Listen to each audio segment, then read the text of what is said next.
안녕하세요. 풋볼 포레스트입니다. 바로 방금 경기였죠. 손흥민 선수의 토트넘 하스퍼와 첼시 간의 2020-21 시즌 프리미어리그 10라운드 경기가 있었습니다. 오늘 경기는 토트넘이 리그 2위, 첼시가 리그 3위를 달리고 있는 만큼 프리미어리그 우승 레이스에서 굉장히 중요한 의미를 갖는 경기라고 할 수 있었고, 조세 무리뉴 감독은 손흥민 선수를 포함 가지고 나올 수 있는 최선의 카드들을 모조리 이용하면서 오늘 경기에 임했습니다. 한 가지 문제가 있다면 지난 맨시티와의 경기에서 주전 수비수 토비 알데르베이럴트가 부상을 당해 백업 수비수였던 조 로든이 기회를 받게 된 부분이라고 할 수 있는데요. 반면 첼시의 프랭크 램파드 감독은 팀 전력에 이렇다 할 손실이 없는 거의 완벽한 풀 주전 라인업으로 토트넘을 상대했습니다. 사실 오늘 경기는 경쟁 관계라곤 하나 프리미어리그 출범 이후 첼시 원정에서 1승 9무 18패로 거의 악몽 같은 세월을 보내온 토트넘에게는 애초에 이기기는 좀 힘든 경기가 아니었을까 싶기도 합니다.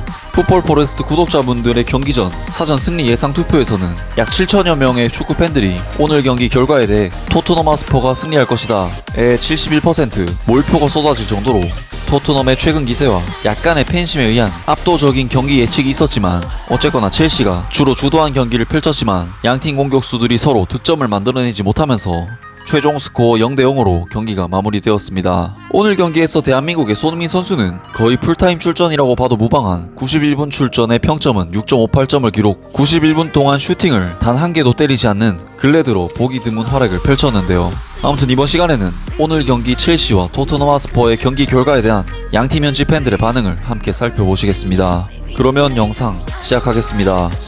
먼저 전반전 초반부터 첼시의 공격수 티모 베르너가 가마차기 슈팅으로 득점을 뽑아냈지만 옵사이드 판정을 받았고, 토트넘 팬들은 베르너의 멘트를 놓친 조 로든 선수에게 질타를 가했습니다. 로든은 운이 좋았어. 프리미어리그에선 그렇게 할 수 없어. 옵사이드가 럭키라고? 조 로든은 어디 간 거야? 그는 그냥 에릭 다이어랑 같이 뒤에 있으면 된다고. 다시는 이런 일이 없도록 해. 로든은 일찍부터 긴장을 좀 가라앉힐 필요가 있어. 토비가 필요해. 옵사이드는 옵사이드야. 딱히 운이 따른 건 아니라고.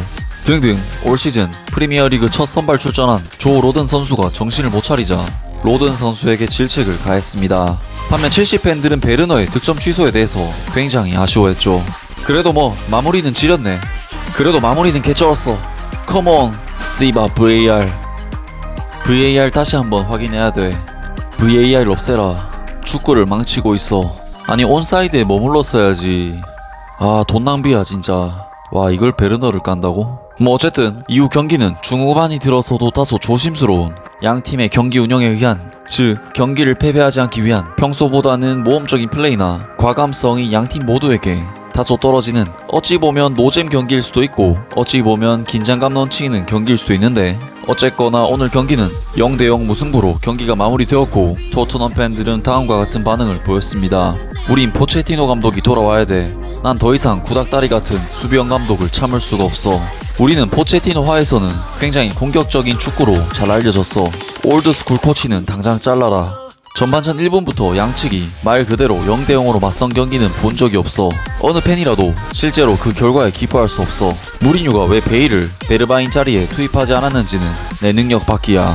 세상이 끝난 것도 아니고 우린 여전히 리그 탑이고 움직이고 매 경기마다 배운다. 그리고 소니와 케인이 베스트가 아닐 때 우리는 베일이 그 자리에 필요하다는 것도 배웠어. 최악의 결과는 아니야. 다시 까자. 여전히 탑이고 거의 30년 동안 12점밖에 없었던 첼시의 오늘 1점 때문에 실망했다면 고개를 갸우뚱할 필요가 있어. 오마이갓, 레알 지루한 토트넘 하스퍼. 엄밀히 말해서 진짜 최악이었어. 심판이 휘슬을 부는 걸 기다릴 수 없었으면 우린 10시간 동안 경기를 할 수 있었을 테고 여전히 득점하지 못했을 거야. 결과에 기쁘지는 않지만 지는 것보다는 훨씬 낫잖아. 일주일 동안 더 리그 탑이야. 기쁘지 않아. 상대편 박스에서 패스를 받지 못하는 미드필더가 아닌 공격수 해리케인을 원해. 운동벨레는 경기장에서 스퍼스 최고의 선수였어. 왜 조세는 시소코 대신 그를 뺐을까? 스탠퍼드 브리지에서의 우리의 기록으로 봤을 때는 0대0은 완벽하게 좋은 결과야. 홈에서 승리를 하면 비기는 것은 다른 빅시스를 상대로 리그에서 경기를 할 수 있는 허용 가능한 방법이야. 좋은 결과지만 기대에 미치지 못하는 퍼포먼스야. 호이비에르와 로드는 좋은 경기를 펼쳤어. 근데 가레스 베일과 계약한 이유가 뭐야? 탑3는 실제로 효과가 없었잖아. 스탠퍼드 브리지에서의 우리의 기록은 매우 슬프고, 그래서 오늘 1점에 매우 행복해. 우리가 마지막 순간에 이기지 못한 것이 좀 아쉽지만 리그 탑에 다시 올라 탑6 팀에게 지지 않는 것이 타이틀 획득의 핵심이야. 등등 정리하자면 경기력은 지루했지만 스탠퍼드 브리지에서의 힘든 원정 경기에서 승점 1점을 따낸 부분에 대해서 굉장히 유의미하게 생각하고 있었고 무엇보다도 리그 1위를 탈환한 사실에 많은 팬들이 기뻐했습니다. 그러면 오늘 경기 종료 후 첼시 팬들의 반응은 어떨까요? 케인과 손흥민은 커트 주마, 티아고 실바, 리스 제임스의 포켓 속에 깊이 빠져 있었어. 적절한 수비에 맞닥뜨렸을 때 그것은 그들의 실력의 실체를 보여줬어. 이 경기는 왜 타미 아브라함이 첼시의 첫 번째 선택이 될 수 없는지 정확히 보여줬어. 퍼킹 조세, 브렉시트 볼. 우리가 훨씬 나았어. 무승부에 실망했어. 내 생각에 우리는 이겼어야 했어. 프랭크 램파드와 태미는 첼시의 문제야. 태미 에브라함이 제공권에 매우 약한데 크로스가 뭔 소용이야. 벤치에 타겟맨 지루가 있는데 첼시는 더 나은 감독이 필요해. 램파드는 현장에서 무슨 일이 일어나고 있는지 전혀 몰라. 바보 같은 교체. 그의 편에는 첼시를 끝장낼 거야. 첼시는 이 경기에서 이겼어야 됐어. 램파드는 프리시치를 넣은 뒤 왜 베르너랑 지에시를 뺀 거야. 이 클럽은 영국 국가대표팀이 아니야. 램파드는 태미와 마운트를 편애하고 있어. 등등 홈에서 승리를 거두지 못한 프랭크 램파드 감독에게 대부분 첼시 팬들이 비난을 쏟아냈습니다.